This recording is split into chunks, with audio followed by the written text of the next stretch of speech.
So hello everyone, कैसे हो सारे। सो यार, आज मैं अपने आई एम कैप का इंटरव्यू एक्सपीरियंस शेयर कर रहा हूँ। सो इसकी जो डेट थी वो 26 फरवरी को थी और इसका ड्यूरेशन करीब 15 मिनट तक चला मेरा इंटरव्यू। सो पहले तो चैनल को सब्सक्राइब कर लेना और इस वीडियो को लाइक और शेयर कर देना प्लीज अपने फ्रेंड्स के साथ। सो पहला क्वेश्चन जो उन्होंने मुझसे पूछा वो इंट्रोडक्शन था। सो इंट्रोडक्शन जैसे कि सब प्रिपेयर करके जाते हैं। सो 1 to 1.5 मिनट तक आप अपना इंट्रोडक्शन दे सकते हो। तो मुझसे पहले ये क्वेश्चन पूछा तो मैंने वो दे दिया। उसके बाद मुझसे पूछा कि what is the meaning of your name. तो ये काफी कॉमन क्वेश्चन है जो कि काफी इंटरव्यूज में पूछा जाता है। तो इसकी आप प्रिपेयर अच्छे से करके जाना, अपने नाम का मतलब क्या होता है। और फिर उसके बाद मेरे एकेडमिक्स में कुछ क्वेश्चन पूछे उनने, जैसे कि मेरा इंजीनियरिंग बैकग्राउंड कंप्यूटर साइंस है, तो इसलिए उसके थोड़े बेसिक सब्जेक्ट आप प्रिपेयर करके जाना।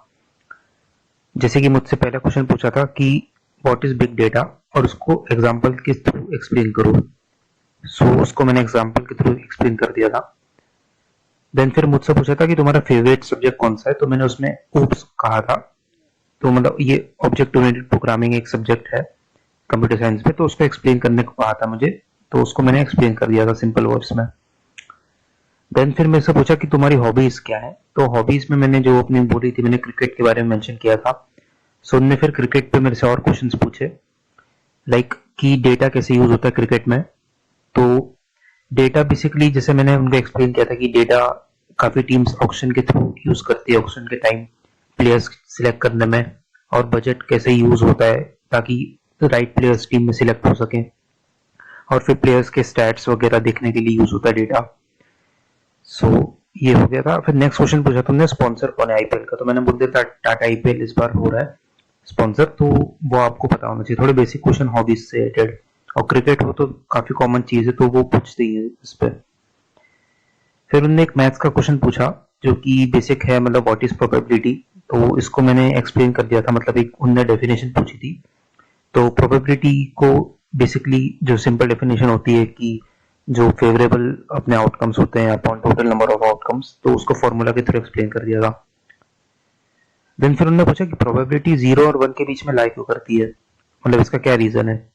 तो उसको थोड़ा बहुत मैंने एक्सप्लेन कर दिया कि अगर जीरो मतलब हम कहते हैं कि अगर कोई इवेंट नहीं हो सकता है तो उसको जीरो होता है उसकी प्रोबेबिलिटी, और 1 होता है मतलब कि 100% ऑकर होता है वो, तो इसकी एक रेंज 0 से 1 होती है। देन फिर लास्ट क्वेश्चन उनका था कि हेड आने की प्रोबेबिलिटी क्या है अगर एक कॉइन को टॉस किया जाए। तो ये तो काफी सिंपल सवाल है, मतलब जो भी कैट की प्रिपरेशन करके आया तो उसको तो इजी पता ही है ये। तो जैसे 1/2 प्रोबेबिलिटी होती है किसी भी कॉइन को टॉस करने में। कुल मिला के मुझसे 11 क्वेश्चंस पूछे गए। इसमें मेन ये मैं आपको टिप दूंगा कि अपना मैथमेटिक्स को काफी स्ट्रॉन्ग करें। जो बेसिक टॉपिक्स है integration, differentiation, probability, statistics, mean, median, mode, ये सब प्रिपेयर करके जाना अच्छे से। और उसके अलावा आपने जो आपका बैकग्राउंड है, जैसे कि मेरा इंजीनियरिंग था, उस पर मेरे से क्वेश्चन पूछा गया था कि बेसिकली अपने फेवरेट सब्जेक्ट को चूज करो और उस पर उसको थोड़ा एक्सप्लेन करो, तो वो कर लेना। और हॉबीज तो एक कॉमन टॉपिक होता ही है जो पूछा ही जाता है, तो इसको प्रिपेयर कर लेना। फिर उसके रिलेटेड तुम्हारे क्वेश्चन पूछ सकते हैं वो। और एक और चीज मैं कहना चाहूंगा कि जो इंट्रोडक्शन है आपका वो काफी अच्छा होना चाहिए, क्योंकि इंट्रोडक्शन से काफी क्वेश्चन पूछते हैं वो। जैसे मेरे केस में तो अभी नहीं पूछा, लेकिन जनरली ऐसा होता है। मैं यही कहूंगा कि इंट्रोडक्शन आप अच्छे से देना। 1 to 1.5 minute, 90 second max to max जाना चाहिए, क्योंकि उससे आता जाएगा तो आपको कट कर देंगे बीच में। उतने में आप अपनी सारी जो भी इंपॉर्टेंट चीजें हैं, जो आपने सर्टिफिकेट्स कुछ जीते होंगे या कोई कमेटी में आप पार्ट रहे होंगे अपने स्कूल या कॉलेज की, तो उसको चीज को मेंशन कर देना। और बाकी बस यही सब था बेसिकली। बाकी लाइक चैनल को सब्सक्राइब कर लेना चैनल को, वीडियो को लाइक कर देना और शेयर कर देना। मैंने एक ऑलरेडी वीडियो डाल रखी है अमृतसर के इंटरव्यू पे, आई एम अमृतसर के, और अब ये सेकंड वीडियो है, तो मैं आगे और वीडियोस लाऊंगा। तो बस चैनल को सब्सक्राइब कर लो, आपके पास नोटिफिकेशन आ जाएगा। और बस मिलते हैं अब नेक्स्ट वीडियो में। Thank you.